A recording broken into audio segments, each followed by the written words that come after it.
A 42-year-old woman and her 14-year-old son were found murdered inside their home in southeast Delhi's Lajpat Nagar late on Wednesday night. A manhunt ended with the arrest of their domestic help from a train in Uttar Pradesh. The victims, identified as Ruchika Sivani and her son Krish, were allegedly killed with a sharp-edged weapon. During the investigation, it was found that the family's domestic help, Mukesh, was missing just after the murder, making him the primary suspect in this case. Here are some of the details that we have about the prime accused. He is a 24-year-old person, originally a resident of Hajipur, Bihar. He was employed by the Sevani family as a driver. He also worked as a shop help at Ruchika Savani's garment shop in Lajpat Nagar. He was currently residing near Amar Colony, Delhi, and Lajpat Nagar and his residence at Amar Colony are just 10 minutes away. Police began searching for him. They nabbed him while he was trying to flee from a train. He was arrested by the UP police at the Deen Dayal Upadhyay junction at the railway station. The preliminary investigation tells that a recent scolding by Ruchika, the 42-year-old victim, triggered the violent act. The question still remains whether the murder took place due to a spat between Ruchika and Mukesh on the day of the murder, or was it something else? Manohar Keshri, my colleague, is joining us on the broadcast to give us more details about this. Manohar, इसके बारे में क्या जानकारी मिल सकती है? क्या background है इस पूरी घटना का? देखिए, बिल्कुल मैं अभी उसी मकान के सामने खड़ा हूँ विनीत, और आपको सीधे यहाँ की तस्वीर दिखाता हूँ। सन्नाटा पसरा हुआ है, मातम पसरा हुआ है, पूरी फैमिली गमगीन है कि जिस तरह से कल यहाँ पर चहल पहल रौनक थी और कल देर रात की घटना है। पुलिस के अनुसार से ये बताया जा रहा है कि जो नौकर है वो नौकर ने इस घटना को अंजाम दिया है। वो कबूल करके भाग रहा था और मुगलसराय रेलवे स्टेशन पर वो पकड़ा गया है। यूपी पुलिस ने उसे गिरफ्तार किया है। अगर यहाँ पर देखेंगे, पूरी फैमिली वाले हैं और लगातार बातचीत कर रहे हैं कि किस तरह से एक ट्रस्ट, एक भरोसा किया जा सकता है लोगों के ऊपर, क्योंकि जो 14 साल का लड़का क्रिश और उनकी माँ जब उनके फादर रात में दुकान बंद करके आए तो उन्होंने देखा तो पुलिस को कॉल किया। कॉल करने के बाद जो स्थिति अंदर की थी वो दिल दहला देने वाली थी। वो मार्मिक दृश्य पूरा था, क्योंकि उनकी माँ रुचिका जो 42 ईयर्स की थी वो बेड पे पड़ी हुई थी और लड़का क्रिश वॉशरूम में मिला, और उसके बाद पुलिस यहाँ पर आई और पूरा सील कर दिया गया है। और 3 लोगों को एक साथ अभी भी पुलिस डिटेन की हुई है दिल्ली पुलिस स्टेशन पर, और लगातार उनसे पूछताछ भी कर रही है कि आखिरकार जो उनके आसपास के लोग थे, जो मुकेश नौकर था, उनके साथ किसी तरह की बातचीत हुई या नहीं हुई है। और वहीं अगर डेड बॉडी की बात करें तो डेड बॉडी का पोस्टमार्टम किया जा रहा है और कल यहाँ पर लाया जाएगा। साथ ही साथ पुलिस जो है सो दिल्ली पुलिस और यूपी पुलिस, क्योंकि दिल्ली पुलिस की ATS ब्रांच जो है इस मामले को देख रेख कर रही है, और वहाँ पर जो आरोपी है, जो मुकेश है, उनको लाने के लिए जा चुकी है। देर रात तक उम्मीद है कि वो यहाँ पर आ जाएगा और कल हो सकता है कि उसको यहाँ पर लाया जाए, रिक्रिएट किया जाए, उससे पूछताछ की जाए कि इस तरह की घटना क्यों घटी।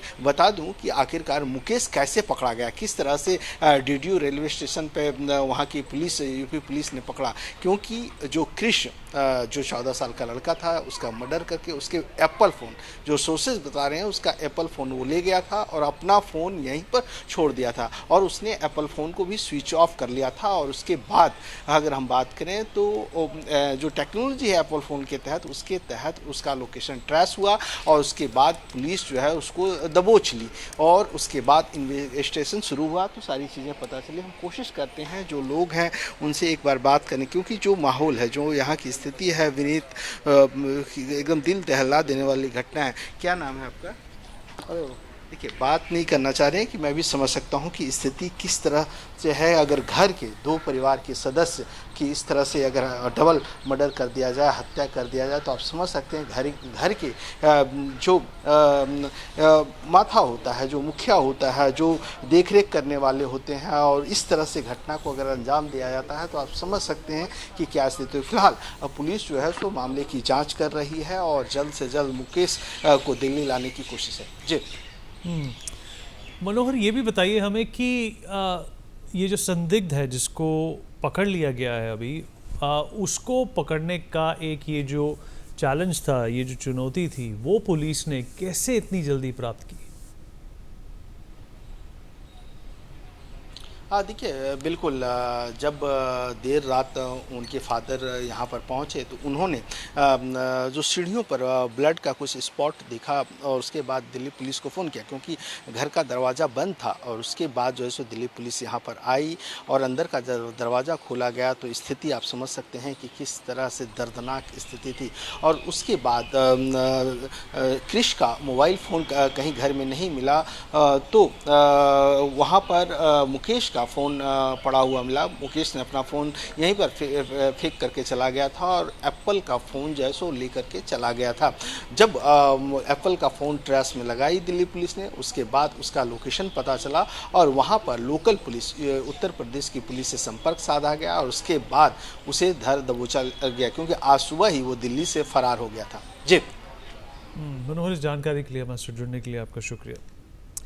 Let's also get in some guests who are going to, in fact, comment and try and shed light on this gruesome killing. Mr. Ashwini Dubey, advocate on record, Supreme Court, with us on the program. Mr. Uday Sahai, former IPS, also joins us. Professor Amarnath Mishra, senior forensics expert, joins us on the show, and Dr. Kapil Kakkad, senior psychologist, with us on the program as well. Dr. Kakkad, I'll begin with you. First of all, what kind of a behavior attributes to this kind of a murder? Obviously, there was a spat and then there was a murder. What does this tell you?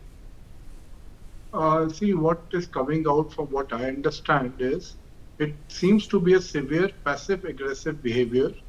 And that is because of that spat plus his own desperation and situations in life would have led to committing something like this. When a person is in passive aggressive, he has a lot of negative emotions towards people, but such people they will not show.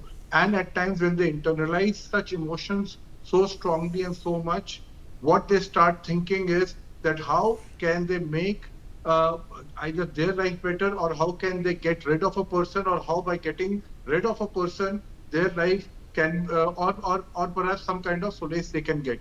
So primarily it is basically we have three filters: the filters of generalization, deletion, distortion. So such people would generalize that all right, so there are so many crimes which are committed and not many people are caught, so perhaps I also would be the lucky one that would escape. Then there is something called deletion. The as far as deletion is concerned, it is that what I'm committing, it is justified, and he's not looking at the consequences, ramifications of what is happening, that he's taking lives, precious lives away. And then we have the distortion part, where a person thinks he has a backup plan. Like in this case, he had a backup plan, perhaps that when I do such an act, this is the kind, this is the train that I would catch, and this is how I would escape to Bihar, etc. Secondly, this is slightly premature to say, but what I can sense is the place in Bihar from where he would be coming to, perhaps the value of life may not be very high in that part of pocket, and that is the reason that such people, they are so these people, they don't get actually a kind of so these people, they can act in such a way, and perhaps I don't know whether this person has a police record or not, whether he was influenced under the drugs or not when he came to that place, was he drunk or not. So these, because it takes a lot of courage. So you have negative feelings on one side, but converting those negative feelings into an act of murder is highly unlikely in passive aggressive people. But here what I can see is, if this person has a police record, then he can be called a psychopath. If he does not have a police record, then perhaps, because for me he was slightly naive, and that is why he was caught at the outset, only because picking up another phone and thinking that he would not be caught was a very, very naive kind of an attitude. But such person would actually always will not think at a fit of rage, because those thinking, cognitive level of thinking has they would have lost at that point of time. He had planned this murder. It is not that he did it at spur of the moment. Yes, something would have happened a few days back, that spat would have occurred, but he would have planned it and he would have thought through it. And that is how such people normally would behave. But it is extremely unfortunate taking away the life of a 14-year-old child. And the mother also shows that he must have wanted to come to kind of attack them and perhaps vent out his frustration. But they being the victims and the key witness, he would have thought that for him the only solution is to take their lives away, and that is really unfortunate. Okay, fair enough. Professor Mishra, if you're there with us, Professor Mishra. Professor Mishra, let's talk about the crime scene and how it's going to help the police as well as the prosecution crack this case.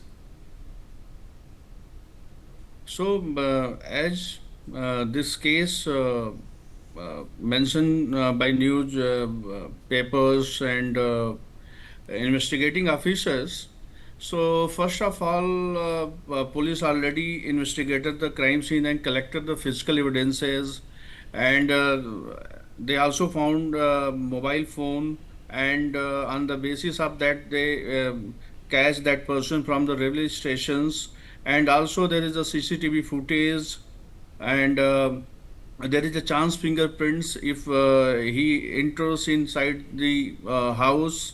So there are many physical evidences that easily collected and that can establish that that person involved in that murder case.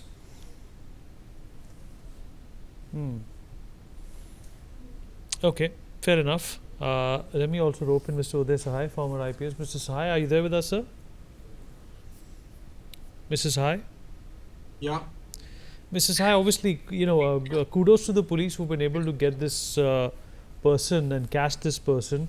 But the fact of the matter is there is still a lot to discern when it comes to such people penetrating households and not having enough background checks. How much of this is a big problem when it comes to domestic helps getting away literally with murder? Well, in Delhi, there has been a practice of getting the servant verification done for long. And it is the responsibility of the hirer to ensure that whosoever is hired as a servant, especially when they are not taken through some agency, their servant verification is done through police, for which you have to go to the police station, fill up the form, and in this particular case especially, I have a feeling that he was not hired through any security agency as such, and in a half and hurry to hire someone, you go by word of mouth, and that is how even a person with a criminal background or a person with a very, very quick, impulsive aggression can be hired. So kudos in this particular case. Therefore, I can only say that the servant verification is something which is very, very important now. There is a Delhi police website which also enables you to fill up the form and pursue it quickly. And if you pursue it, it doesn't take more than a week. This guy was working there for some time, and as my other co-panelists rightly pointed out, there must have been some history of spat between the hirer and the servant, and that police would know.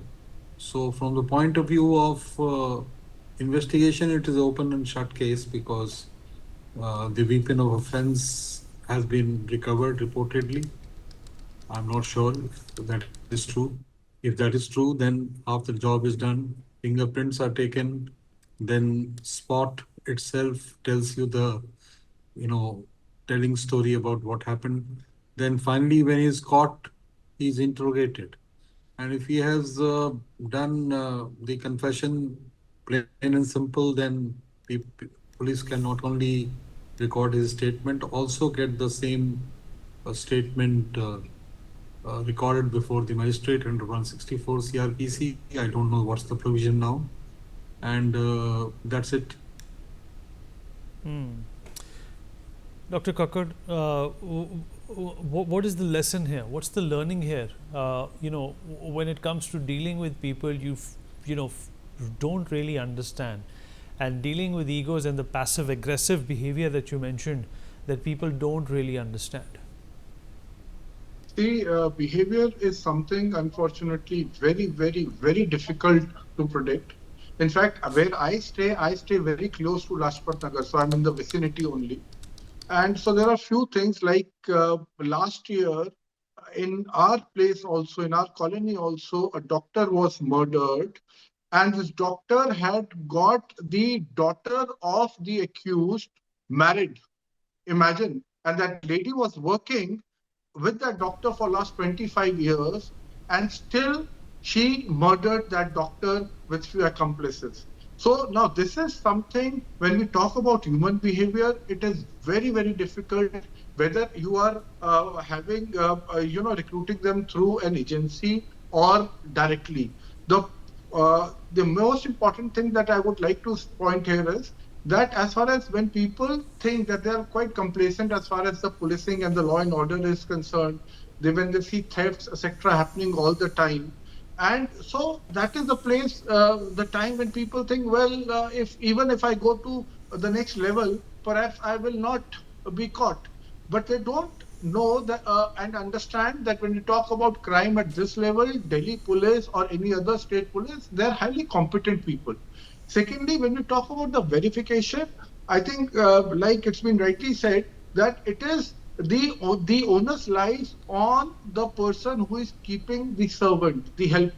But for me, it should be that the owner should actually call the police to their homes, and then the verification should be done, because a lot of people are reluctant, are highly reluctant taking their people to the police station, because at times they have to wait at the police station. The chowki in charge may not be there, the SHO may be not there, or the other person. So what I'm trying to say is the entire ecosystem is so complex, and it is so uncooperative in many ways, that people would shy away from getting their maids or helps verified. So see, the behavior will always come from the environment, and it is the environment what we have to give, so that it becomes a deterrent, and such people should not even think about doing such things. So I think we also need to improve our policing, our system. For example, like these cops, they would normally visit senior citizens. They go to their homes, once in 15 days or something like that. I think for servant verification also, the lesson is for the government. When I'm talking about the lesson for the government is, they need to go away. If they receive a call from the owner about the servant verification, it is the cops who should come and who should verify. That is the first step. Second step, the owners at their level also have to be mindful of the behavior of their staff. They have to watch their body language. They have to see whether the person is polite enough, or whether there's a change of behavior in that person slowly, or is everything at their home places, because most of them, they come from very remote part where the families are in a very remote places. Everything is okay at home, because the owners are highly susceptible, because these helpers, they know everything about you, not only the kind of amount that you would have, but what is your day-to-day lifestyle, what time would you leave home, what time do you get back. And that is how this man also calculated everything, because everything was in the back of his hand. He was living with them, so he knew who is going to go when, and when and when the gentleman is going to come back. So the entire, what I'm trying to say is that all we can be is little alert, but a person at his personal level, alertness is not enough. We need a lot of cooperation from the government, wherein the police should become a deterrent for such people. And Dr. Kakkar, one last question before we end the show as well. There is a lot of crime that has been reported in the Delhi NCR region, even when it comes to road rage, when it comes to not understanding how to avoid conflict. Is that also something that should be part of training in school? Because according to me, this is a category or an aspect of civil life which is completely omitted when it comes to education. You are absolutely correct. See, when we look at school, it is a mere formality where these things are taught. These things are not internalized. For example, if I were to give you like crackers when we were young, so we used to look burning crackers. But nowadays, because the education system has internalized so much that the kids are also quite okay if they are not burning crackers. So that is the thing which has been internalized. They have been explained. They have understood all this. Similarly, being sensitive to others, looking at how things are when we talk even about road rage, or when we talk about emotional intelligence, or when we talk about managing our feelings. These things should be taught from the school, because if we start telling children, and if we help them identify such emotions, because see, we are in a very complex society with a high population where we have different layers and different lifestyles and way of thinking in each layer. And that is where the crossroad happens, when each layer is interacting with the other layer, because so that is where the issues would come. But yes, if the education system if it gives us such core value of emotional intelligence, of respecting each other, of resolving conflicts, rather than having our ego take over, I think nothing can be better than that. All right, fair enough. Appreciate everybody who joined us and weighed in on this brutal murder that took place in the capital.